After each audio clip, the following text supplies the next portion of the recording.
سورہ لہب اور اس کا دوسرا نام سورہ مسد بھی ہے، اس کی بھی تلاوت ہوگی۔ اس میں رب ذوالجلال نے سرکار دو جہاں صلی اللہ علیہ وسلم کے چچے ابو لہب کے متعلق ارشاد فرمایا، اور اس کی شان نزول یہ ہے کہ جب اللہ رب العزت نے سورہ شعراء کی اس آیت کریمہ کو نازل کیا جس میں رب ذوالجلال نے ارشاد فرمایا کہ وَأَنذِرْ عَشِيرَتَكَ الْأَقْرَبِينَ، محبوب آپ اپنے قریبی رشتہ داروں کو جہنم کے خوف سے، جہنم کے عذاب سے ڈرائیے۔ میرے مصطفیٰ کریم علیہ الصلوۃ والسلام کوہ صفا پہ چڑھے اور سرکار نے ان سارے قبیلوں کو جو کہ دور نزدیک سے آپ کے ایسا وقار میں سے سرکار نے انہیں بلایا۔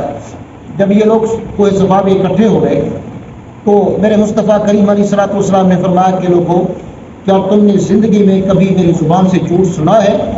انہوں نے عرض کیا حضور نہیں، کبھی بھی آپ نے جھوٹ نہیں بولا، آپ کو ہم صادق اور امین کے لقب سے پکارتے ہیں۔ اس وقت میرے مصطفیٰ کریم علیہ الصلوۃ والسلام نے فرمایا کہ اگر میں تمہیں کہوں کہ تم پر کل صبح ایک لوگ جو ہے ایک قبیلہ جو ہے وہ حملہ آور ہونے والا ہے تو کیا تم اس کو تسلیم کرو گے؟ انہوں نے عرض کیا حضور کیوں نہیں تسلیم کریں، کہ ہم دل و جان سے اس بات کو تسلیم کریں گے کہ واقعی وہ ہم پر حملہ آور ہونے والا ہے، کیونکہ آپ نے زندگی میں کبھی جھوٹ نہیں بولا۔ جب سرکار دو جہاں صلی اللہ علیہ وسلم نے اتمام حجت کے لیے یہ ساری باتیں ارشاد فرما دی تو اس کے بعد میرے مصطفیٰ کریم علیہ الصلوۃ والسلام نے فرمایا کہ لوگوں میں تمہیں اس اللہ وحدہ لا شریک کی طرف بلاتا ہوں کہ اس کے والدین کے اقرار کرو اور میری رسالت کا بھی اقرار کرو۔ جب سرکار نے یہ بات کہی نا اس وقت ابو لہب کھڑا ہوا، اس بدبخت نے سرکار دو جہاں صلی اللہ علیہ وسلم کے بابت کچھ کلمات کہے جو کہ میں اس کو نہیں دہرانا چاہتا۔ پھر قرآن کے اندر بھی ان الفاظ کا کوئی ذکر نہیں کیا گیا، بلکہ ان کے جواب میں رب ذوالجلال نے سورۃ تبت یدا ابی لہب کو نازل کیا۔ پھر آپ نے فرمایا کہ محبوب یہ تو آپ کی بات کرتا ہے نا، تبت یدا ابی لہب، اے حبیب ابو لہب کے دونوں ہاتھ ٹوٹ گئے۔ ما اغنی عنہ مالہ ما کسب، جس مال پر یہ ناز کرتا ہے یہ مال انہیں کام نہیں دے گا، جس اولاد پر ناز کرتا ہے یہ اولاد انہیں نفع نہیں دے گی۔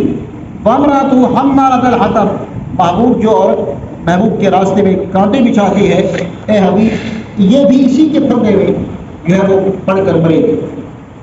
اچھا اب سوال یہ ہے کہ یہ ساری چیزیں کرنے والا خود رب ذوالجلال ہے، لیکن ان کہنے سے پوری کائنات کو اس میں خراب نہیں۔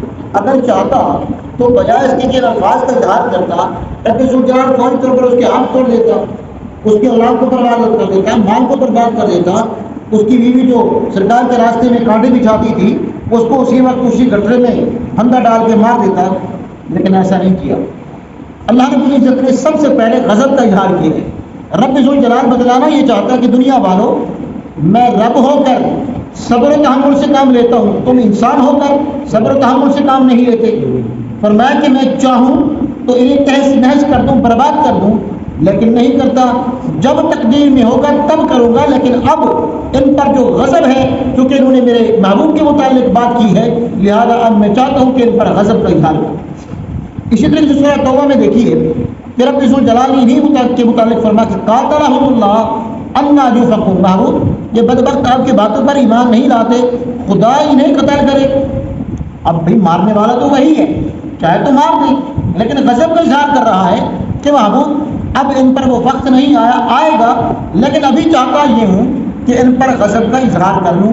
اسی لیے یہاں پر بھی اللہ رب العزت نے امت کو تعلیم دی ہے محبوب کی کہ محبوب کی امت اگر تم پر کوئی مصیبت آتی ہے، کڑا وقت آتا ہے تو چیخنا چلانا نہیں ہے، جزا فضا نہیں کرنی، گربان چاک نہیں کرنا، کپڑے نہیں پھاڑنے، بلکہ صبر و تحمل سے کام لینا ہے۔ خدا کے غضب کا اظہار اسی وقت ہو جاتا ہے، لیکن اس کا جو نتیجہ ہے وہ اس وقت نہیں نکلتا، پھر بعد میں نکلتا ہے۔ پھر تاریخ نے بتلایا کہ تقریباً چونکہ یہ سورۃ مکی ہے، مکہ میں یہ سلسلہ ہوا، پھر جب سرکار مدینہ میں تشریف لے گئے تو پھر پیچھے اس بدبخت کے دونوں ہاتھ بھی ٹوٹے اور اس کی بیوی جو کہ لکڑیوں کا گٹلا اٹھا کے لے جا رہی تھی پیچھے سے گرا اور وہ پھندا اس کے گلے میں پڑا، اسی پھندے میں آ کر وہ مری۔ پھر اسی پر ایک فکرہ ہے حدیث مبارکہ کا، کما تدین تدان، جیسا کرو گے ویسا بھرو گے۔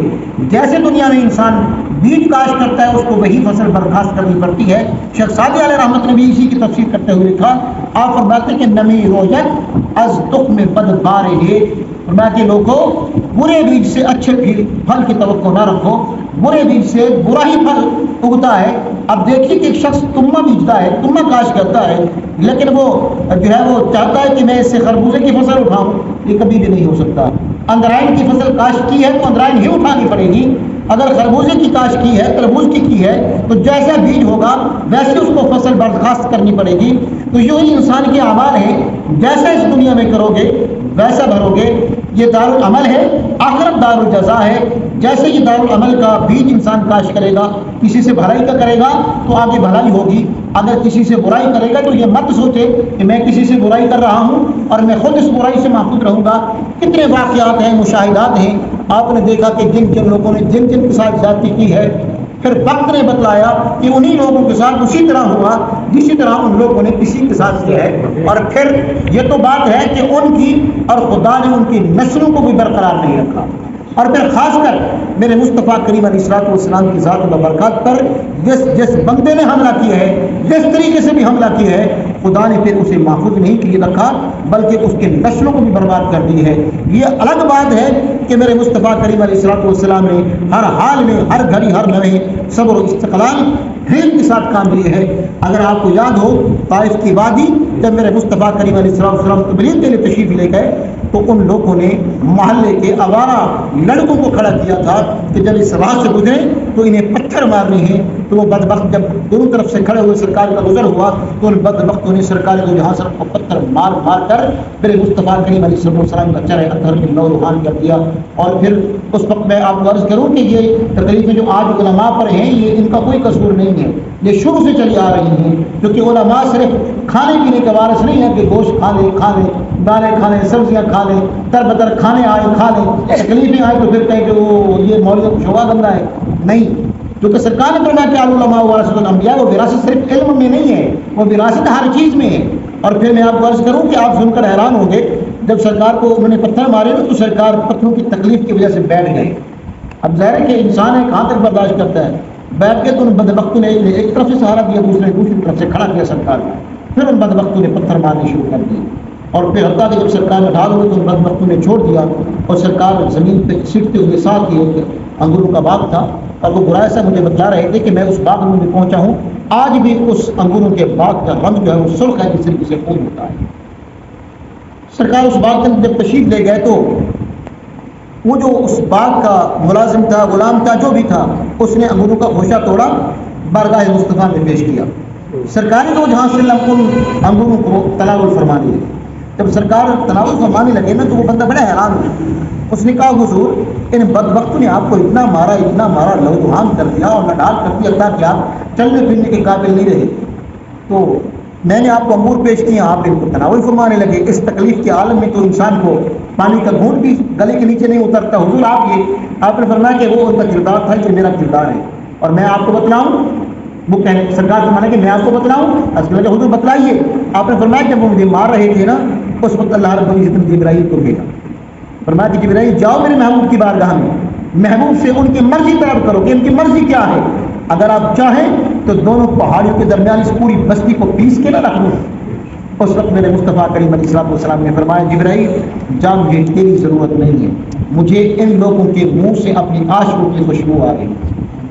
और फिर वो वक्त दुनिया ने देखा कि जब मदीना तैयबा का मरकज़ था, मस्जिद नबवी शरीफ की, सरकार मिंबर पर जब रफ्तन थे, अबू उबैदा बिन जिराह कमाल के साथी हैं, एक इंसान का सर अपने हाथ में ताज़ा खून बहता हुआ लेकर बारगाह मुस्तफ़ा में आए। सरकार ने देखा कि मेरा साहबी हाथ में इसके सर, वो भी इंसान का ताज़ा खून बह रहा है। मेरे मुस्तफ़ा करीम ने फरमाया कि वो बताइए ये क्या है। और उसका कहा ये किसी और का नहीं है, ये मेरे बाप का सर है। सरकार ने कहा तूने अपने बाप को कदर कर दिया। और उसका कहा हाँ। सरकार ने फरमाया क्यों? सरकार जानते तो थे इत्माम हुज्जत के। सरकार ने फरमाया क्यों? और उसका लगा हुजूर घर में बैठी थी, इसने आपकी बाबत की बात की, फिर मैंने इसको मना किया कि मुझे कदर कर दे, मुझे परवाह नहीं है इसकी, मैं बर्दाश्त कर लूँगा, लेकिन मेरे हबीब के बारे में कोई जुबान राजी ना कर। हुजूर उसने फिर दोबारा की, फिर मैंने रोका, हुजूर फिर मेरी खैरत ने बर्दाश्त नहीं किया, मैंने तलवार उठाई और इस बदबख्त का यही लफ्ज़ है, इस बदबख्त का सर मैंने कलम कर दिया। अब गौर कीजिए जो अगली शाबाश मैंने मुस्तफ़ा ने दी। फरमाते हैं सरकार ने तो मिंबर पर बैठे थे, ये सरकार मिंबर से नीचे उतरे। सरकार ने फरमाया कि अबू उबैदा, اس سری کو پھینک دو، یہ اس قابل بھی نہیں ہے کہ تیرے ہاتھ میں رہے۔ اور حدیث میں آتا ہے کہ سرکار نے ان کے ماتھوں کو بھی چوما اور سرکار نے ان کے ہاتھوں کو بھی چوما۔